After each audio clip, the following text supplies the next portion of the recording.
What? You're quitting your job? Yeah, I've got to work at my father-in-law's company. I've already discussed it with my current employer and am preparing to resign. So, he told you to come work at his company? No, I'm planning to ask my father about it later. Oh? You've talked about marriage but not about work? I've already asked a lot from him regarding the marriage. I'm just waiting a bit before making another request. I'm happy I won't have to work at the same place as you anymore, but are you sure you want to quit a job you've had for so long? Of course. I'm gonna be welcomed with open arms and great conditions. Who wants to work forever for a measly salary? But you haven't even discussed this with the boss yet, right? That's easy. If I ask, it'll be done in no time. Next in line to be the boss, huh? That's a big jump. 2 days after our divorce, I ran into my ex-husband. It seems he remarried within these 2 days. And the new wife? A 19-year-old heiress. He's all set on taking over her family's company. I'm marrying a 19-year-old heiress. Goodbye to the life of a penniless. Then, bye. They seemed satisfied, gloating about their happiness as they waved goodbye with smiles. Seeing my naive ex-husband and his young, inexperienced heiress, I started feeling amused. He's not cut out to be a boss. Because what that girl is saying is, my name is Emily. I'm 30 years old and work in corporate insurance sales. Honestly, my sales are pretty average, and my salary isn't all that high. But I don't hate my job. Since I pitch to companies, I often deal with HR personnel, but sometimes I meet with big shots like CEOs and directors. These people, unlike someone like me who's just a small part of the company, have all sorts of ideas. Just talking to them can be a learning experience, and they often make me see things in a new light. However, some of them can be quite eccentric, leaving me at a loss for how to react. Look at this. This is my daughter, she's in high school. She's adorable. This was taken on a trip, and this one's her relaxing at home. Whenever I go to talk about insurance, there's this CEO who spends at least 30 minutes showing off pictures of his daughter on his phone. Every time, I struggle to respond. I wonder if his daughter knows her photos are being shown to strangers. Being a teenager, she might not like it. But I guess it's not my place to comment on someone else's family or parenting. Right, she's very cute. Can we get back to our discussion now? So, I try to find the right moment to steer the conversation back on track as quickly as possible. Certainly, my husband, who prioritizes efficiency in his work, wouldn't bother with timing like I do. He'd swiftly change the topic. My husband, Michael, works at the same company as me, and even in the same department. Michael and I got married 2 years ago. We met at work, of course. He was 2 years my senior and initially, we were just colleagues. Just propose this plan for now. But both plans have their merits, don't they? If they complain about the first plan, then offer the other as an alternative. What if they decide on the first plan and later have issues because we didn't introduce the other? When that happens, we'll just deal with it. Worrying about potential problems that might not even occur is just inefficient. When I first joined, I thought Michael was somewhat careless in his work. But working together showed me that wasn't the case. He's all about quick decisions and actions. It's not because he's sloppy, but because he bases his actions on solid knowledge and experience. He rarely makes mistakes. And on the off chance he does, he has the skill to manage the fallout. Over time, I came to admire his efficiency and how he handles a lot of work with ease. Our romance didn't have a dramatic beginning. We just naturally started dating after spending a lot of time together at work, having lunch and dinner together. Workplace romances are often like this. Maybe it's about becoming comfortable with each other's presence. Even after marriage, I still respect him as a colleague. His decisiveness is something I can't quite emulate, being somewhat indecisive myself. But that same quality of his led to an unexpected situation. We continued working at the same place after marriage. There hadn't been any major changes in our lives until 2 years into our marriage. I'm pregnant. 3 months along. Really? That's great. Hearing my news, Michael raised his arms in joy, almost hitting the ceiling. 2 years into our marriage. We had been worried about not being able to have a child, so it's no wonder Michael was overjoyed like a kid himself. If I didn't have to be careful, I'd be jumping for joy too. I'll handle the cooking and cleaning. Just sit back and relax on the weekends. But my belly isn't even that big yet, and I feel fine today. I can move around, you know? That's exactly the kind of carelessness I'm talking about. What if you get tired from cooking or slip while cleaning? All right. I guess I'll take it easy then. I couldn't help but laugh at the serious look on his face. He's always helped around the house, but since finding out I'm pregnant, he's been even more proactive. It's sweet that he's so concerned about my well-being, but with him doing so much, I find myself with more free time than I know what to do with at home. It's a luxury problem, I suppose. 3 months after he started treating me like a princess, I began handing over my work responsibilities as I prepared to take time off for childbirth and childcare. Since we work at the same place, Michael would be taking over some of my tasks. This company is due for a renewal soon, and that one is worried about liability risk, so suggest this plan to them. Yeah. You don't need to explain in detail. Just give me the company info and the insurance status, and I'll handle the rest. Just hand over that list. Michael took the documents I had prepared for the handover and, without listening to the end of my explanation, returned to his desk. Normally, I'd want someone to listen to my full explanation, but I knew he'd be fine. Besides, if he runs into anything he doesn't understand, we can always talk about it at work or at home. So, without worrying about him, I gratefully used the extra time for other tasks. Just as I thought, he smoothly took over the work without any issues. He was so efficient that the work left my hands earlier than expected. True to his nature, he's quick to decide and act. He's always fast in both judgment and action. As the rest of my tasks were gradually handed over, I was ready to go on leave with peace of mind.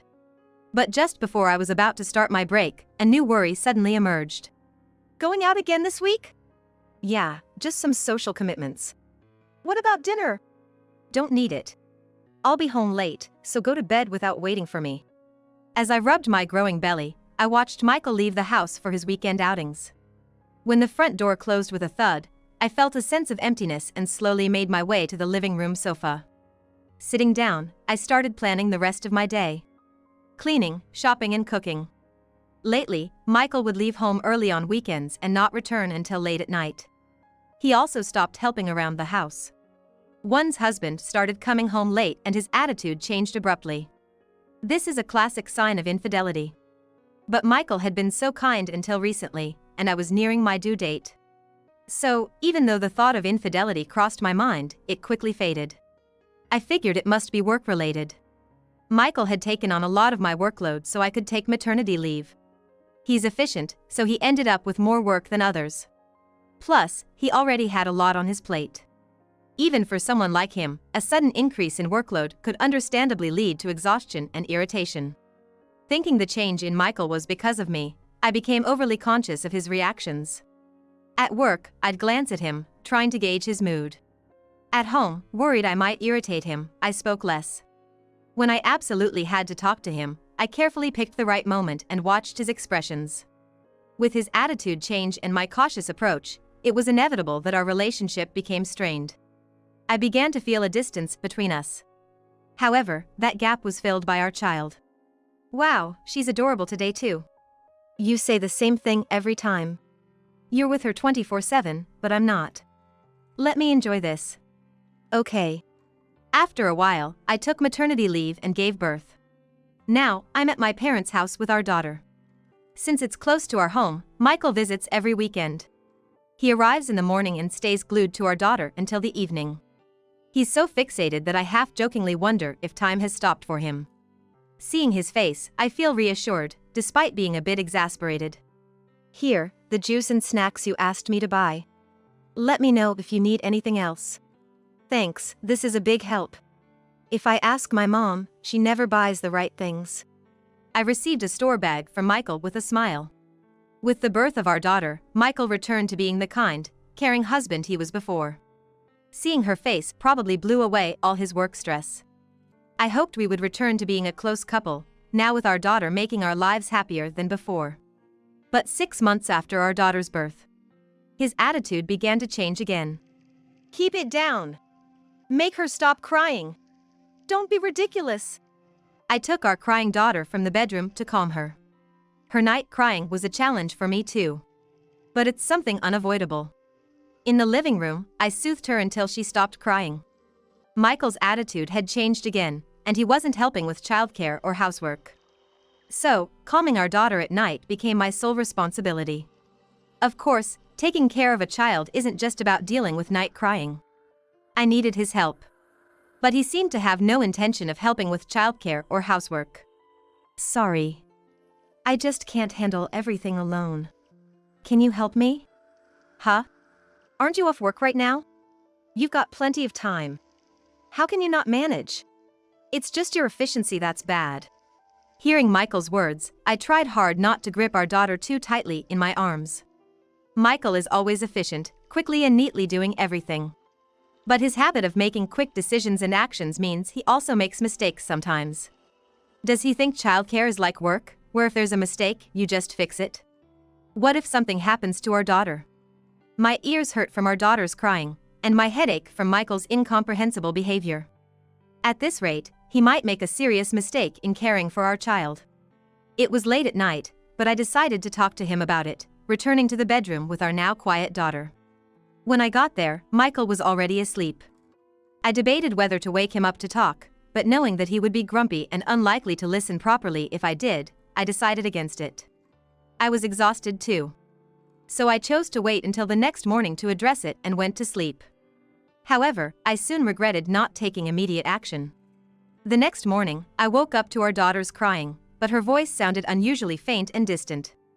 I thought Michael might be soothing her, but he was asleep next to me. Apprehensively, I looked towards the crib where she should have been sleeping. She wasn't there. Instantly wide awake, I jumped out of bed and hurried to the living room, following the sound of her cries. There, I found my daughter alone on a mattress. In a panic, I picked her up to check for any injuries. As I frantically checked our daughter, Michael appeared, scratching his head lazily. Don't leave the bedroom door open. The crying was so loud, it woke me up. His words made me understand the whole ridiculous situation. Michael, annoyed by our daughter's night crying and unable to sleep, had moved her to the living room to sleep alone after I fell asleep. What was he thinking, doing something so dangerous? Did he think he could just fix anything that happened? In my fury, I forgot I was holding our daughter and yelled at him. Why would you do this? What if something had happened to her? Don't start yelling this early. It's fine. I organized the bed so she couldn't fall, and I put blankets around her. It was only for about 4 hours, nothing was going to happen. It's too late if something happens. Enough. You're too noisy this early in the morning. Michael, clearly finding it bothersome to talk, headed to the bathroom, scratching his head. He seemed to treat childcare like his work. He thinks it's okay to leave our daughter alone because he reduced the risk of an accident. Does he really want to prioritize his sleep over our daughter's safety? I can't understand his way of thinking at all. I didn't bother with breakfast and just sat in the living room, waiting for Michael to return from the bathroom. I heard his footsteps approaching and, as he entered the living room, our eyes met. He looked clearly annoyed and started getting ready for work without a word. He left the house an hour earlier than usual. I let out a heavy sigh, realizing I could trust him with work but not with being a father to our daughter. That evening, Michael returned home earlier than usual. Hearing his arrival at the entrance, I checked the clock. It was just past 6 p.m. I thought that Michael coming home early meant he wanted to talk about our daughter. If we could discuss our married life and how to care for our daughter, maybe we could improve the situation. But as he entered the living room, he thrust divorce papers in front of me and uttered unbelievable words. You're not needed anymore. Let's get a divorce. Michael seemed determined to make quick decisions and actions, even about divorce. Faced with such unexpected and nonsensical words, I thought anyone would be left dumbfounded. However, I was already filled with anger towards Michael due to his recent behavior and, above all, his treatment of our daughter this morning. His unreasonable demand was the last straw. Upon hearing his words, my anger reached its peak in a fraction of a second. If it's a divorce you want, I'll be the one to ask for it. I snatched the divorce papers he was holding and, grabbing only my wallet and keys, I left the house with our daughter. Our divorce was finalized smoothly. Both of us were willing, but a significant reason was that Michael readily agreed to generous child support. After leaving the house and getting divorced, I started living at my parents' house with my daughter. I have a job, and my parents are helping with childcare, so I'm not worried about the future. The divorce was less shocking than expected, mainly because Michael's behavior had been the cause, and what he did to our daughter was appalling. However, the thought of working with my ex-husband again after my maternity leave ends does dampen my spirits. But I still have about half a year before returning to work, so I hope my feelings will change by then. 2 days after the divorce was finalized, I left my daughter with my mother and decided to wander around town for a change of scenery. Just as I was about to enter a shopping mall without any particular purpose, I ran into the last person I wanted to see. I was caught off guard and didn't notice his approach because of the automatic doors. I tried to pass by, hoping he hadn't noticed me. "Hey, isn't that Emily?" I wished he would just keep walking, even if he noticed me. But my ex-husband, Michael, deliberately stopped me as I tried to pass by. Pretending not to notice, I kept walking deeper into the shopping mall, but he went as far as to grab my shoulder to stop me. "Hey! Don't ignore me." "Oh, it's you." Given his persistence, I felt it would be wrong to keep ignoring him, so I reluctantly decided to talk to him. When I turned to face him, I noticed a young woman standing beside him. I couldn't help but stare at her in disbelief. "You're curious about her, right?" "I knew you would be." It seemed Michael stopped me to explain about this woman. He was already grinning. "She's my new wife. We're already married." "What?" I was shocked, more so than when he demanded a divorce. It felt like being hit on the head with a blunt object. Not only was he remarried just 2 days after our divorce, but his new wife was much younger. At 33, Michael seemed way too old for her. "You look so surprised." Michael, satisfied with my reaction, laughed loudly, not caring about the surroundings. The woman gently tugged at his sleeve. "Yeah, this is Emily, my former wife." "Nice to meet you, I'm Sophia, Michael's new wife." "Nice to meet you." Hearing her name, I looked at her again with disbelief. Michael's grin widened. "You must be thinking you've seen her face before, right? You should have seen her before. Maybe not met, but seen. Seen her face, but not met." I suddenly realized why she looked familiar. "She's the daughter of the president of the company I used to handle." "Exactly. You remembered it well." Now that I knew who she was, my mind cleared. But knowing her identity as the president's daughter brought a new wave of unease. "You married in these 2 days? You met her after you took over my job, right?" "Yeah. That president, just like you said, he really bragged about Sophia. The photos the president showed me of you were from when you were in high school. So, you're in college now?" "Yes. I'm 19 now, in college. I've been doing data entry part-time at my dad's company since I started college. I've never spoken to you, but I've seen you from a distance, Emily." He really found himself a young wife to remarry. Legally okay, but morally questionable to some. I stared at Michael with a cold look. "It was pure chance that I found Sophia. She was working quietly in the corner, so I didn't notice her at first." "That's right. I had to work alone in the corner, and being the president's daughter, people didn't really approach me. I felt a bit lonely until Michael started talking to me." I looked at Michael with a mix of disgust and disbelief, but they mistook it for envy and began telling their love story. But knowing when they met, I understood why Michael's behavior had changed. I thought his attitude changed because of the increased workload after taking over my job. But it seems I was overthinking it. The simple truth was he was having an affair. When our daughter was born, he almost came back to us, but he chose the 19-year-old president's daughter over his newborn. "So, your relationship started a while back, huh?" "That's not true. We started dating after our divorce, and it was a whirlwind proposal and marriage within half a day." "Sure." His explanation was obviously a lie.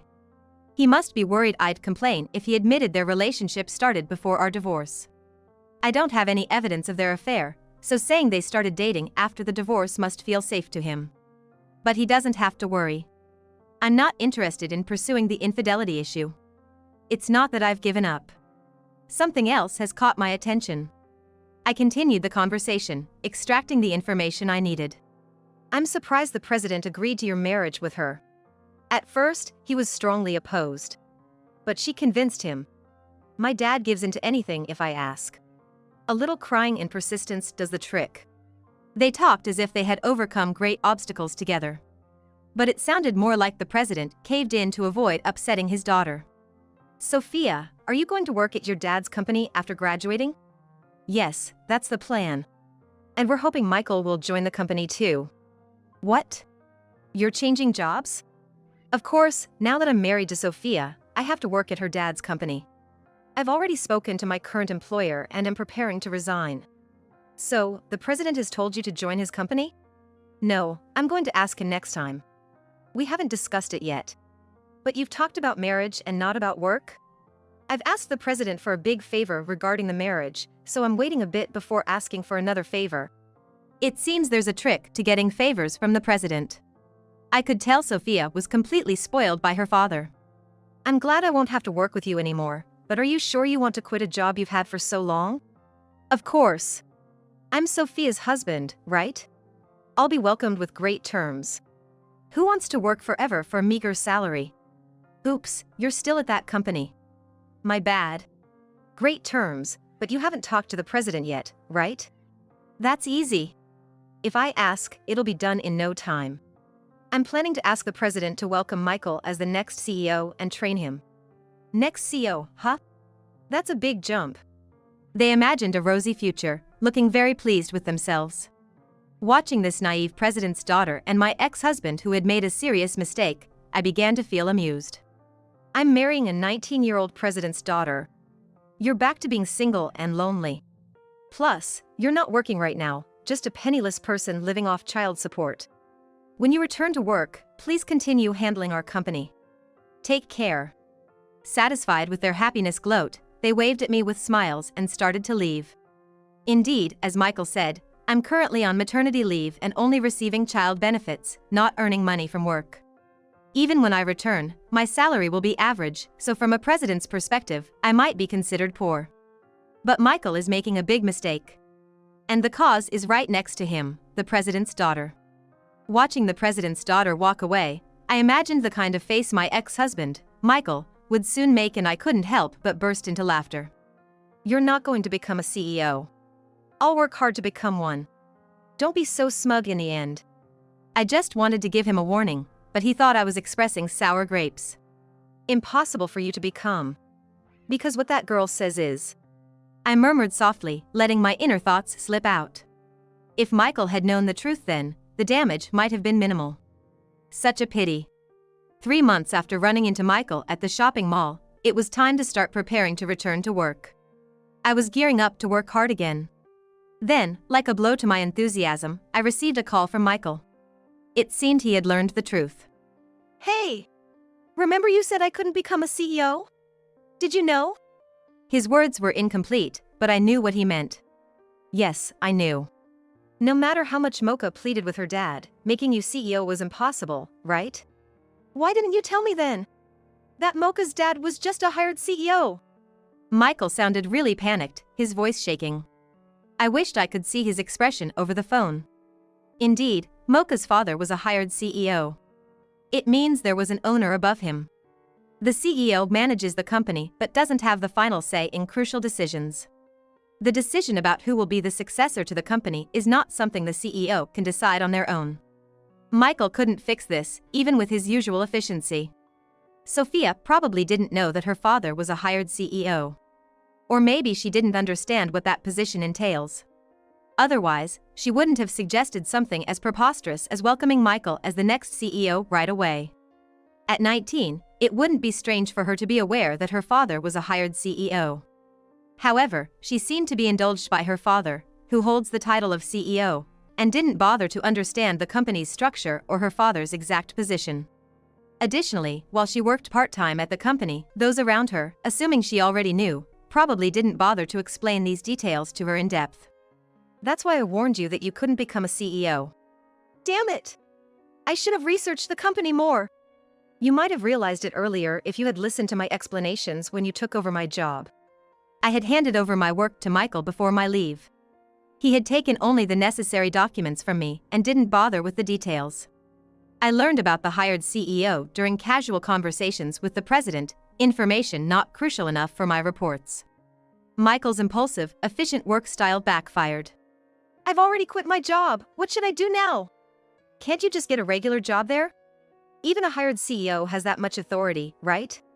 That's the thing. Sophia and I are talking about divorce. What? Really? I burst out laughing. How much more could this president's daughter and Michael amuse me? It was as if they were doing it on purpose to cheer me up. We've only been married 3 months. She's always complaining, won't do housework, just wants to go out. Well, that's typical for a 19-year-old college student. I had overlooked something important.